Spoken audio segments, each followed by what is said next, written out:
بسم اللہ الرحمن الرحیم۔ نیوز ٹی وی کے معزز دوستوں، السلام علیکم۔ دوستوں، ہمارا آج کا قصہ حضرت علی رضی اللہ تعالی عنہ سے متعلق ہے۔ حضرت علی رضی اللہ تعالی عنہ کے پاس یہودیوں کی ایک جماعت آئی۔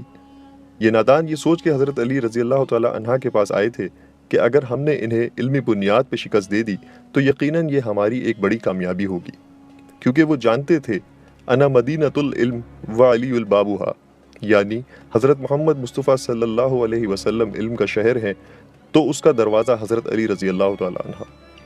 اس یہودی جماعت نے یہ منصوبہ بنایا کہ ہم نہ صرف آپ سے سوال کریں گے بلکہ ہم آپ سے سوال آپ کی کتاب یعنی قرآن پاک سے نہیں بلکہ اپنی کتاب یعنی توریت سے کریں گے۔ اس جماعت نے من ہی من یہ سوچ لیا تھا کہ اگر حضرت علی ہماری شرائط کے مطابق توریت سے جواب دینے پہ راضی ہو بھی جاتے ہیں تو یہی ہماری جیت ہوگی۔ لیکن کیسے؟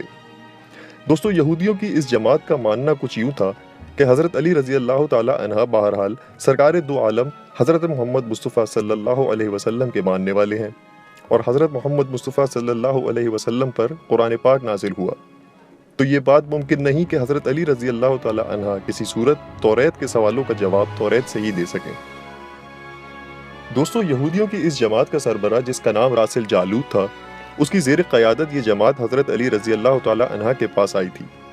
راسل جالوت بولا، اے علی، ہم نے آپ کی علم کا شہرہ بہت سنا ہے اور ہم آپ سے کچھ سوالات کرنا چاہتے ہیں، لیکن ہم یہ سوال آپ کی کتاب یعنی قرآن پاک سے نہیں بلکہ اپنی کتاب یعنی توریت سے کریں گے۔ اگر آپ نے سب کے سامنے ہمارے سوالوں کے جواب دے دیے تو ہم آپ کو باب العلم مان لیں گے۔ حضرت علی رضی اللہ تعالی عنہ نے مسکرا کے جواب دیا، میں فی الحال اس بات سے بالکل غافل ہوں کہ تم لوگ کیا سوالات کرو گے اور تم کیا سوچ کے آئے ہو۔ اگر میں تمہارے سوالوں کے جواب دینے میں کامیاب ہو جاتا ہوں تو تم دین اسلام قبول کرو گے؟ راسل جالوت نے کہا، بالکل ہم اسلام قبول کر لیں گے۔ اس کا یہ بات مان لینا فی الحال اس کا تکبر تھا کہ آپ کون سا ہمارے سوالوں کے جواب دے پائیں گے جو ہمیں اسلام قبول کرنا پڑے۔ ہم تو یہاں اپنا سکہ منوانے آئے ہیں اور آپ کو علمی بنیاد پہ شکست دینے۔ دوستو، راسل جالوت نے حضرت علی سے کہا کہ اگر آپ ہمارے سوالات کے جواب دے دیتے ہیں تو یہ اس بات کی دلیل ہوگی کہ جس ذات سے آپ نے علم سیکھا ہے یقیناً وہ کوئی عام آدمی نہیں بلکہ اللہ ہی کی طرف سے بھیجا گیا کوئی رسول ہے۔ دوستو، اب تمام معاملات طے پا چکے تھے اور پورا مجمع خاموش ہو کے بیٹھ چکا تھا۔ سوالوں کا سلسلہ شروع ہوا۔ یہودی عالم راسل جالوت نے مجمع کی جانب دیکھا اور علم کے تکبر سے بھرپور لہجے میں سوال کیا، اے علی، یہ بتائیے کہ وہ کون سی چیز ہے جو خدا کے لیے نہیں ہے؟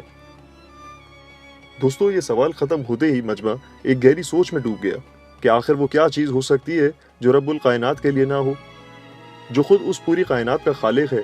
کیا چیز ہو سکتی ہے بھلا جو اس کے لیے نہ ہو؟ حضرت علی رضی اللہ تعالی عنہ نے مجمع کی جانب ایک نظر دوڑائی اور پھر راسل جالوت کی آنکھوں میں آنکھیں ڈال کر کہا، تیرا سوال ہے نا کہ کون سی چیز اللہ کے لیے نہیں ہے؟ اس کا جواب ہے شرک۔ اللہ ہر قسم کے چھوٹے بڑے شرک سے پاک ہے۔ پاک ہے وہ ذات وحدہ لا شریک ہے۔ مجمع نے حضرت علی کا جواب سنا اور بے ساختہ سب کے منہ سے واہ واہ نکل پڑا۔ دوستوں، اب راسل جالوت نے دوسرا سوال کیا، اے علی، یہ بتائیے کہ وہ کون سی جگہ ہے جہاں خدا ہے؟ حضرت علی نے اس کو فوراً جواب دیا، خدا ہر جگہ ہے۔ اس پہ راسل جالوت نے حضرت علی سے کہا، نہیں، اس سوال کا جواب آپ ہمیں ہماری کتاب یعنی توریت سے دیں۔ حضرت علی نے فرمایا، اپنی کتاب کے فلاں صفحے پہ دیکھو اور پڑھو، کیا اس میں نہیں لکھا کہ موسیٰ علیہ السلام کے پاس ایک فرشتہ آیا اور حضرت موسیٰ علیہ السلام نے پوچھا، تم کہاں سے آئے ہو؟ تو اس نے جواب دیا، عرش سے۔ عرش سے قریب 7ویں آسمان سے آپ کے پاس حاضر ہوا ہوں۔ اتنے میں موسیٰ علیہ السلام کے پاس دوسرا فرشتہ آیا۔ موسیٰ علیہ السلام نے اس سے پوچھا، تم کہاں سے آئے ہو؟ اس نے جواب دیا، میں زمین کے 7ویں طبق سے آپ کے پاس حاضر ہوا ہوں۔ موسیٰ علیہ السلام نے پہلے فرشتے سے پوچھا، 7ویں آسمان میں تمہارے قریب کون تھا؟ فرشتے نے جواب دیا، میرے قریب میرا رب تھا۔ موسیٰ علیہ السلام نے زمین سے آنے والے دوسرے فرشتے سے پوچھا، تمہارے قریب کون تھا؟ اس نے جواب دیا، میرے قریب میرا رب تھا۔ تو اس سے یہ معلوم ہوا کہ بلندیوں کی انتہا ہو یا گہرائیوں کی انتہا، اللہ رب العزت ہر جگہ موجود ہے۔ حضرت علی نے فرمایا، پاک ہے وہ ذات جو دنیا کے ہر ذرے ذرے میں موجود ہے۔ دوستو، راسل جالوت اب تھوڑا گھبرا گیا تھا یہ دیکھ کر کہ حضرت علی رضی اللہ تعالی عنہ نے اس کے سوالوں کے جواب اس کی کتاب سے ہی دے دیے تھے۔ اب اس نے حضرت علی رضی اللہ تعالی عنہ سے تیسرا سوال پوچھا، اے علی، یہ بتائیے کہ وہ کون سی چیز ہے جو خدا کے قریب نہیں ہے؟ حضرت علی نے فرمایا، اللہ سراپا حمد ہے اس کی ذات سے کوئی غلط بات منسوب نہیں کی جا سکتی۔ وہ ہر برائی، ہر عیب اور ہر خطا سے پاک ہے۔ ظلم وہ چیز ہے جو تمام برائیوں کی جڑ ہے۔ وہ میرے رب سے قریب نہیں ہے۔ میرا رب حقدار کو اس کا حق دیتا ہے، اتنا دیتا ہے کہ وہ تمام عمر گناہوں میں گزارنے کے باوجود کوئی اس کے دربار پر آئے اور توبہ کرے تو وہ اسے معاف کر دیتا ہے۔ دوستو، اب راسل جالوت نے پے در پہ شکست کھانے کے بعد اپنے سوالوں کا زاویہ بدل لیا۔ اب یہ علم کے بجائے تاریخی اور سائنسی سوالوں کی طرف اپنا رخ موڑنے لگا۔ بہت ہی تکبر بھرے انداز میں راسل جالوت نے پوچھا، اچھا بتائیے وہ چشمہ جو زمین پر پہلی دفعہ جاری ہوا، وہ چشمہ کہاں ہے؟ حضرت علی نے سوال سن کے مسکراتے ہوئے کہا، اسے چھوڑ، پہلے میں تجھے بتاتا ہوں تیرے دل میں کیا ہے۔ تیرے دل میں یہ ہے کہ وہ چشمہ جو زمین پر پہلی دفعہ جاری ہوا وہ بیت المقدس کی ایک چٹان کے نیچے ہے۔ راسل جالوت یہ سن کر حیران ہو گیا اور بے ساختہ اس کے منہ سے نکلا، ہاں۔ تب حضرت علی رضی اللہ تعالی عنہ نے فرمایا، آج اپنی اصلاح کر لو، پہلا چشمہ وہ نہیں جس کے بارے میں تم لوگ جانتے ہو، بلکہ پہلا چشمہ وہ ہے جس سے حضرت خضر نے پانی پیا، اور یہی وہ چشمہ ہے جس سے آب حیات جاری ہے۔ دوستو، راسل جالوت اب مزید گھبرا گیا تھا۔ اس نے اس گھبراہٹ میں حضرت علی رضی اللہ تعالی عنہ سے ایک اور تاریخی سوال کیا، اے علی، یہ بتائیے کہ وہ کون سا پتھر ہے جو آسمان سے پہلی دفعہ اتارا گیا؟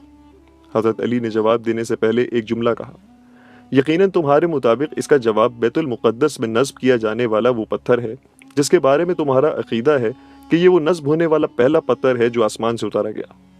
لیکن تم اس بات کو کیوں بھول جاتے ہو کہ خانہ کعبہ بیت المقدس سے کہیں زیادہ قدیم ہے، اور حجر اسود اسی وقت آسمان سے نازل کر کے خانہ کعبہ میں نصب کیا گیا جب خانہ کعبہ کی تعمیر ہوئی، اور یہ وہی پتھر ہے جو پہلی دفعہ آسمان سے اتارا گیا۔ دوستوں، یہ سب سن کر راسل جالوت کافی بوکھلا سا گیا تھا کہ ہم یہاں ان سے سوالات کرنے آئے تھے، یہاں تو حضرت علی ہمیں پہلے ہمارا عقیدہ بتاتے ہیں اور اس کے بعد اس کی اصلاح بھی کرتے ہیں۔ اس سب صورتحال میں راسل جالوت اور اس کی جماعت کافی سٹپٹا سی گئی تھی۔ مجمع یہ سب دیکھنے کے بعد ابھی اسی کشمکش میں تھا کہ کیا یہ لوگ ابھی تک یہودی ہیں یا ان پہ حضرت علی کے جوابات کا کوئی اثر ہوا ہے۔ لیکن یقینی طور پہ حضرت علی کے جوابات نے ان یہودیوں کا عقیدہ کمزور نہیں کر دیا تھا، بلکہ انہیں دین اسلام کے قریب بھی لا کھڑا کیا تھا۔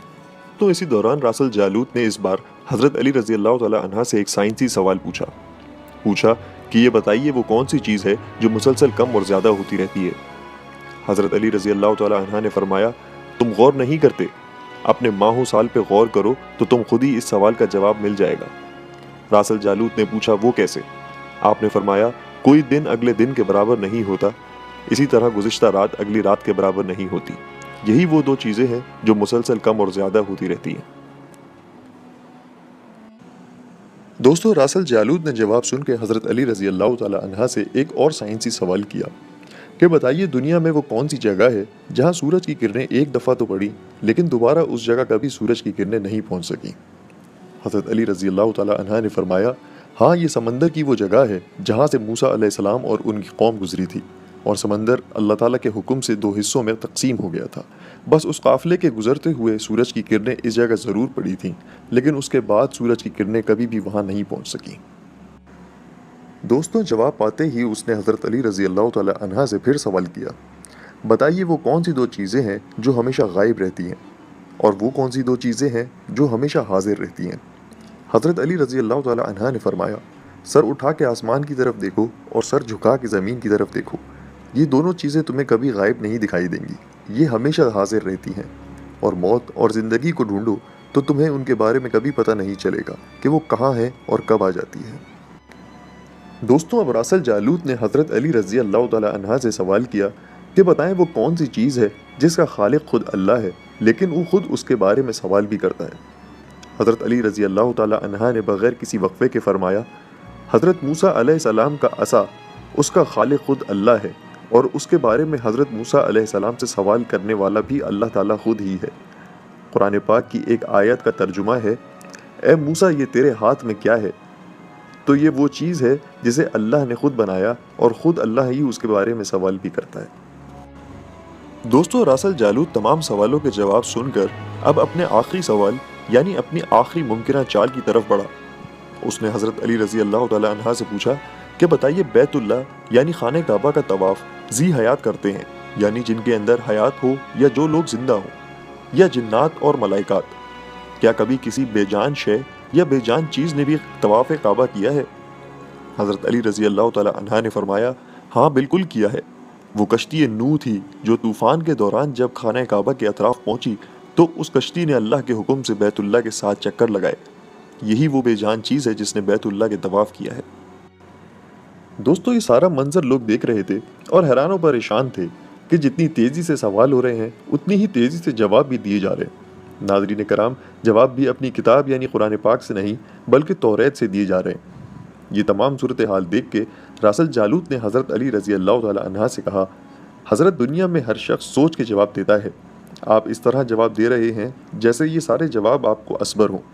حضرت علی رضی اللہ تعالی عنہ نے سوال کے بدلے اس یہودی سے ایک سوال کیا، بتاؤ تمہارے ہاتھ میں کتنی انگلیاں ہیں؟ راسل جالوت نے فوراً جواب دیا 5۔ حضرت علی رضی اللہ تعالی عنہ نے فرمایا تو نے بھی تو فوراً میرے سوال کا جواب دے دیا۔